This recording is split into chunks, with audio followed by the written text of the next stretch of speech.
Hi, and welcome back to IBS Answer Portal. Today's video, A102, is going to discuss your digestive system ground zero. That is your small intestine. In essence, metabolism and digestion.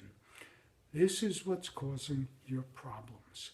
And it's important for you to understand what goes on inside your small intestine.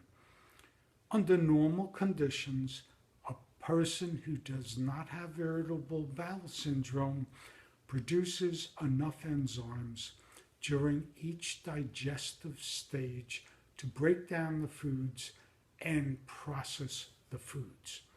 In your small intestine, the function of your small intestine is metabolism, digestion, absorption. That is where your body gets all the nutrients and all the necessary building blocks of life it needs to function, repair, and grow. When you have a malfunctioning small intestines, you have irritable bowel syndrome. Remember in the first video we talked about effacement of the brush border. Although you make over 26 different enzymes, my particular concern is just these 6 enzymes that are produced in your intestine. Of course, you're dying to know why you get IBS and not somebody else or the general population. Because still, we're only talking about under 20% of the population that present with IBS. I'll explain why you get it. But first, so you understand, all your stomach does is break down the food into small ingredients. In essence, your stomach is like a mixing bowl when you are making a cake or bread. It breaks it down into small little packets of food, tiny food, that pushes it through to your small intestine.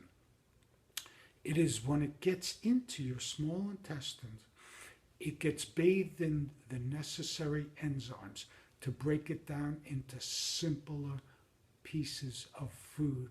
Complex, I'm not going to get into the complexities of it, but there are complex sugars.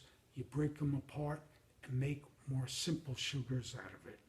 When you develop IBS, you are not producing the enzymes to carry on that function of breaking down your food.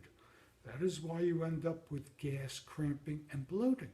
You're fermenting the food. So for example, if you have irritable bowel syndrome and you eat onions, garlic, cherries, peaches, avocados, those sugars in those foods feed the bacteria and it goes wild. You're giving lightning to the bacteria to grow, to produce fermentation in your gut. That's what's happening to you. And it's all because the brush border or the lining of your small intestine is damaged and it can't function normally. It can no longer supply the enzymes you need to break down these foods. This is the key. And when you go to the physician, they never talk to you about it. That's sad. I'll be honest with you, I didn't know about this 2 years ago. And I owe it all to one researcher in Vanderbilt University who, for the first time, isolated what your brush border is and how your body creates a brush border from when you were a fetus. Science never even talked about it. Remember in the first video, I told you medicine was hung up with the pancreas. We got a lot of ground to cover because remember, I told you in the first video, your digestive tract is 30 feet long or 9 meters. We are now in ground zero. We circumvented and didn't talk about your mouth or stomach because this is the real problem. If you want to know more details, it's in the book. And I talk about all the enzymes your saliva has in it, your stomach produces, and I go into details what happens in your stomach. Usually that's not the case or the problem for IBS, unless you have hyperacidity, and you got to check it out in the book. But I will guarantee you, if you do what I tell you, you're going to cure it. You first have to repair the damage of the lining of your small intestine.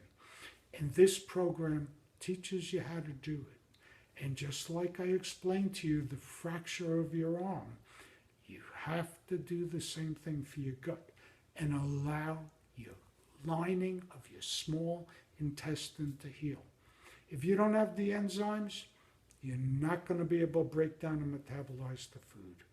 And it's only going to cause you problems, which you know what they are: gas, cramping, bloating, loose stools, distension, frequency, going to the bathroom all the time. You can stop it and you can end it. I'll teach you how to do it. I'll teach you how to facilitate the repair process in your small intestine.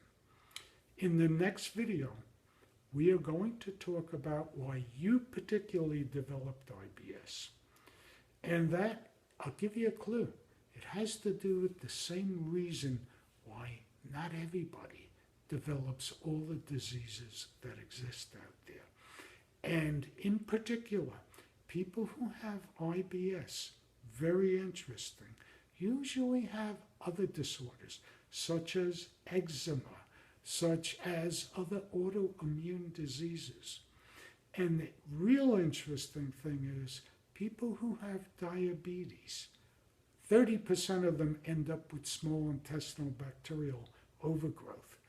These are things all related to irritable bowel syndrome, and I will educate you on that. So I'm not going to overdo it now, but the next video is going to explain to you the destruction of what happens in your small intestine and why you particularly got it, why you developed irritable bowel syndrome. And I will teach you how to correct it and cure your IBS. So stay tuned for A103, and we will continue in ground zero and why you particularly develop it. Take care, and please come back for A103.